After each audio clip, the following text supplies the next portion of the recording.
सह्याद्रीचे पर्वत जसे डोळ्यांना मंत्रमुग्ध करतात, तसेच ते आपल्या पराक्रमाची परीक्षा घेण्यासाठी नेहमी सज्ज असतात. राणीसारखे सौंदर्य आणि सिंहासारखी तडप असलेल्या या पर्वतांनी अनेकांना वेध लावले आहे. आज आम्ही अशाच एका दुर्गम किल्ल्याचा सामना करायला सज्ज आहोत. अंगावर काटा आणणाऱ्या उभ्या भिंतीसारख्या कड्यांना भिडायचं आहे आणि त्यावर चढून इतिहासाची झलक अनुभवायची आहे. मोरोशीचा भैरवगड.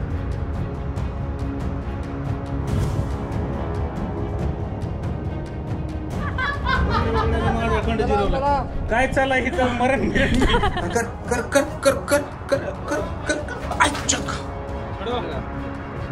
आलंय लक्षात, पण ते प्रॅक्टिकल करताना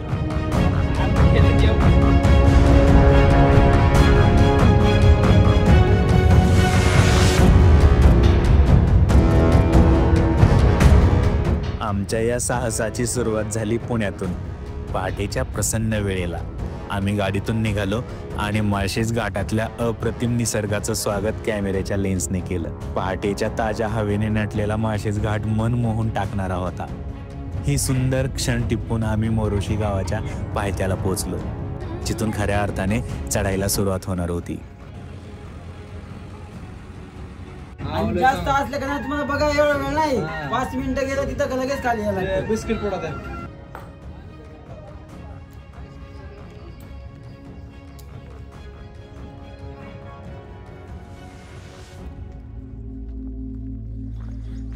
नमस्कार मित्रांनो, मी शंकर, तुमचा होस्ट.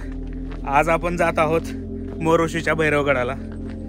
खरं तर हा खूपच थरारक असा गड आहे. आज त्याच आपण गडाचं ऐतिहासिक महत्त्व, नैसर्गिक सौंदर्य आणि त्या गडाचा थरार अनुभवणार आहोत. तर आपली सुरुवात झाली. माळशेज घाटातनं आपण आलो, चहा वगैरे झाला, सगळ्या गोष्टी इथून पाणी वगैरे हे साहित्य घेऊन आपण आता निघालोय. तर आजच्या ह्या व्हिडिओमध्ये तुम्ही हा मोरोशी गडाचा थरार अनुभवणार आहात.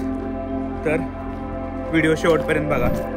आणि हां, तुम्ही चॅनलवर जर नवीन असाल तर सबस्क्राईब करायला विसरू नका, कारण की अशाच प्रकारचे थरारक व्हिडिओ तुम्हाला या चॅनलवर इथून पुढे पाहायला मिळतील. चला.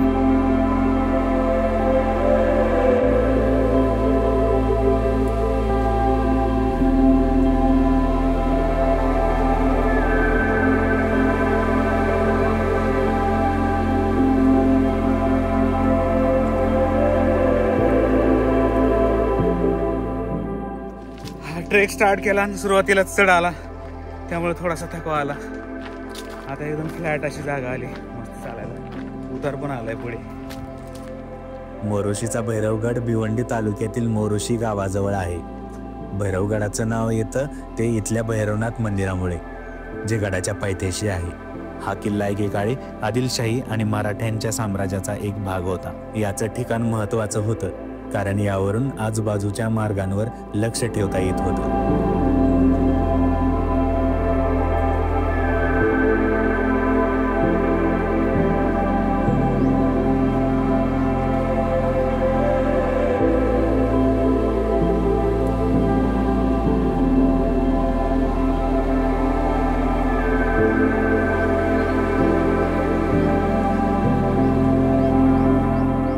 अशा प्रकारे मित्रांनो आपण आलोय आता सफेद झाडापाशी. व्हाईट कलरचं साल असणार हे झाड आहे. इथले लोक असं म्हणतात की ह्या सफेद झाडापाशी आलं की आपला 40% ट्रेक कंप्लीट झाला असं समजतात. तर आमचा 40% ट्रेक कंप्लीट झालाय, घाम निघालाय. खरं तर खालच्या भागात आपण चालत असताना जास्त घाम निघतो. जसं आपण वरी जाईल तसं अंगाला हवा लागते. एकदा मोकळी हवा अंगावर लागली म्हणजे घाम येत नाही.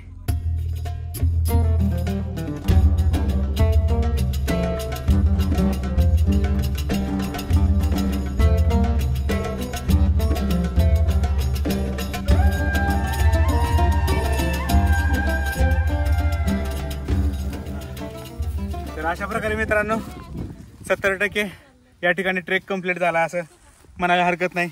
आणि आम्ही येऊन पोचलोय त्या कड्यापाशी आणि इथून आपल्याला दिसतोय एकदम क्लिअरली, आपल्याला इथून दिसतोय भैरवगडाचा तो सुळका. लवकरच आपण त्या सुळक्याच्या पायथ्याला जाणार आहेत. चला.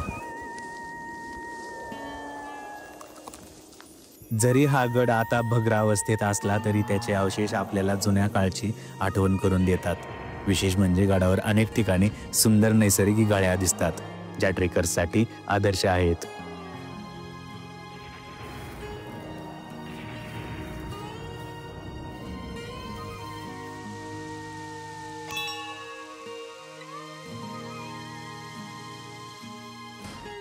आताच्या मंदिरात आपण घंटी वाजून पाया पडून दर्शन घेतलं. ॲक्च्युली तेच मंदिर आहे ते भैरवनाथाचं, आणि त्या मंदिरावरनच त्या सुडक्याला, त्या किल्ल्याला नाव दिलं गेलंय भैरवगड म्हणून. भैरवगडाचा ट्रेक हा मध्यम श्रेणीचा ट्रेक मानला जातो. तुम्हाला इथं यायला मोरुशी गावातून सुरुवात करावी लागते. ट्रेक दरम्यान घनदाट जंगलातून, दगडांच्या पायऱ्यामधून आणि एका छोट्याशा गळीमधून जावं लागतं. हा मार्ग तुम्हाला एक वेगळाच साहसपूर्ण अनुभव देतो. थोडा थकवा आलाय, पण खूप भारी वाटतंय. त्या जंगलातनं वर आलो, सुळक्याच्या अगदी पायथ्याला इथे, आणि हे काका थांबले तिथं.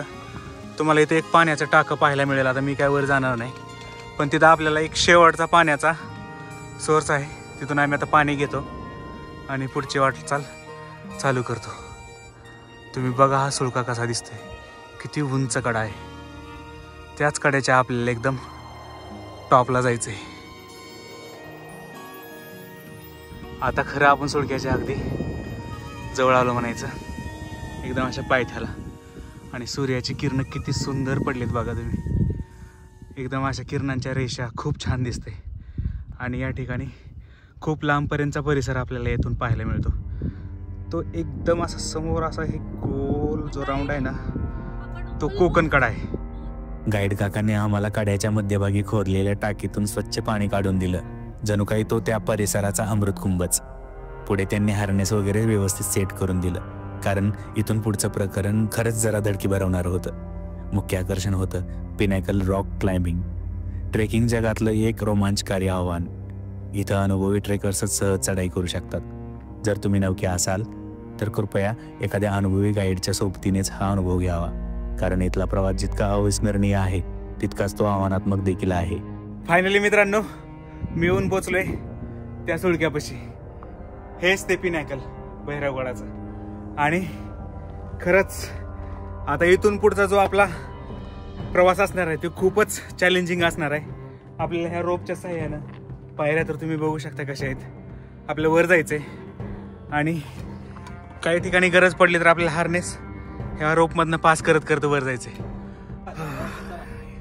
जय शिवराय. भैरवगड किल्ला मराठी साम्राज्याच्या गौरवशाली इतिहासाचा साक्षीदार. छत्रपती शिवाजी महाराजांनी या किल्ल्याचा उपयोग शत्रूच्या हालचालींवर बारीक लक्ष ठेवण्यासाठी केला होता. उभ्या कातळात कोरलेल्या या अद्वितीय मार्गावरून चालताना प्रत्येक पावलागणिक अंगावर शहारे येतात, तर खालची 3 दऱ्याची रौद्र खोली पाहून काळजाचा ठोका चुकत होता.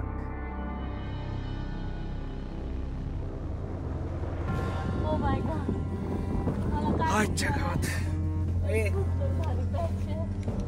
आता इथं, आईच्या गावात इथं प्रत्येक ठिकाणी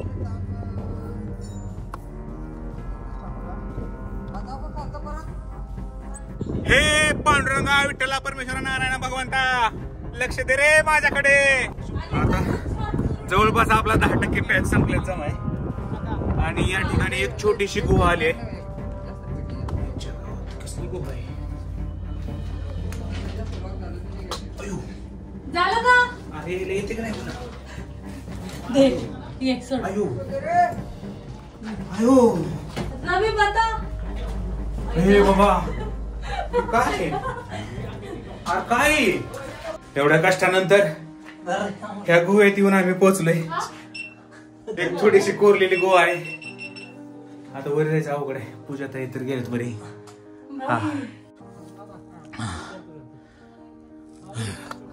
इथला जो पॅच होता मित्रांनो, भयंकर. त्याच्याबद्दल मला काय बोलता बी नाही झाले, काय सांगता येत नाही. ह्या भयाने एकदम प्रॉपर आम्हाला खेचलं, त्यामुळे प्रॉपर वर आलो. हा, जेवढं सांगते तेवढं इंस्ट्रक्शन प्रॉपर. थांब थांब, घाई करू नको.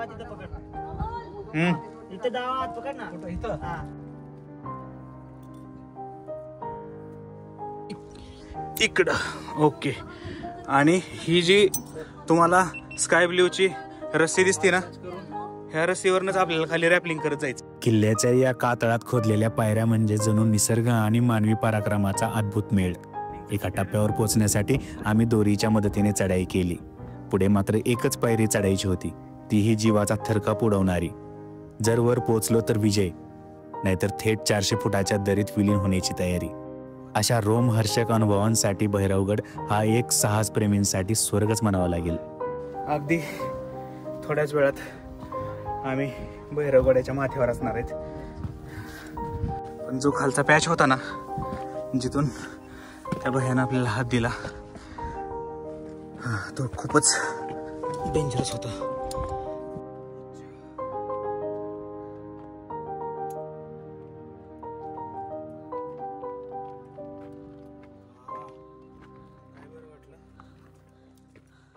किती राहिला असेल रे अजून? हा हा हा हा हा. मित्रांनो, तुम्ही बघू शकता हे गुहा कम पाण्याचं टाक. तिथं पाणी साठवलं जायचं, म्हणजे ऑटोमॅटिकली साठलं जायचं पावसाळ्यामध्ये. पण आता काय पाणी दिसत नाही इथं. भैरवा, फायनली वरी घेऊन आलास की मला. एकदा शिर पोचलोय बघ. आता कुठं पोचलोय माहिती नाही.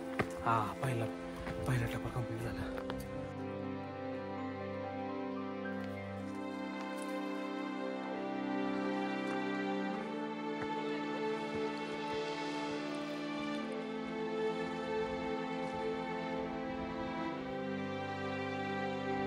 आणि शेवटी 6 आव्हानात्मक आणि रोमहर्षक टप्पे पार करून आम्ही अखेर भैरवगडाच्या त्या भव्य आणि उंच सुळक्यावर पोहोचलो, जिथून सह्याद्रीचे अप्रतिम आणि मंत्रमुग्ध करणारे दर्शन झाले. त्या क्षणी मनाला लाभलेली शांतता इतकी विलक्षण होती की वाटलं ही सर्व मेहनत सार्थक झाली.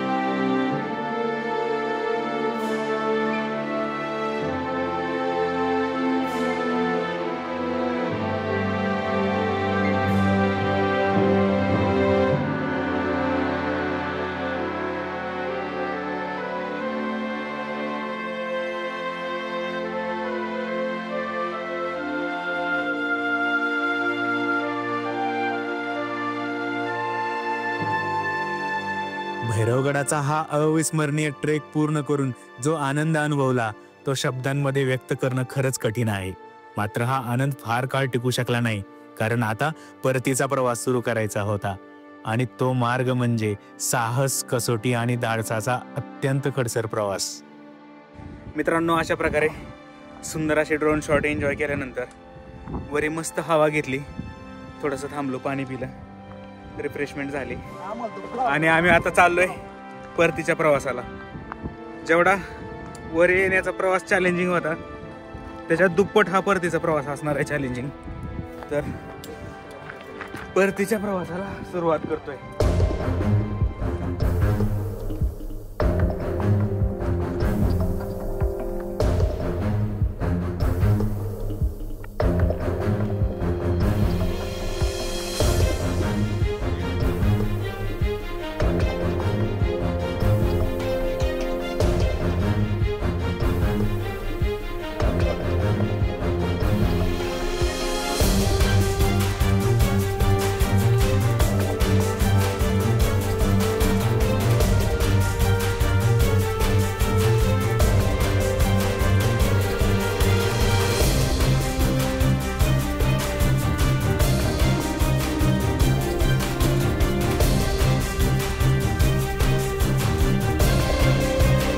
जसा वर जायचा प्रवास रोमांचकारी होता, तसाच खाली येण्याचा अनुभवही थरारक ठरणार आहे.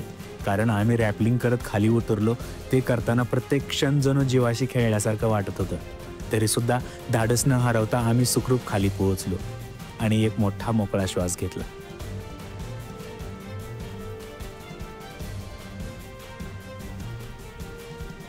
तर मित्रांनो, जर तुम्ही आत्तापर्यंत हा व्हिडिओ पाहिला आहे तर याचा अर्थ तुम्हाला तो नक्कीच आवडला आहे.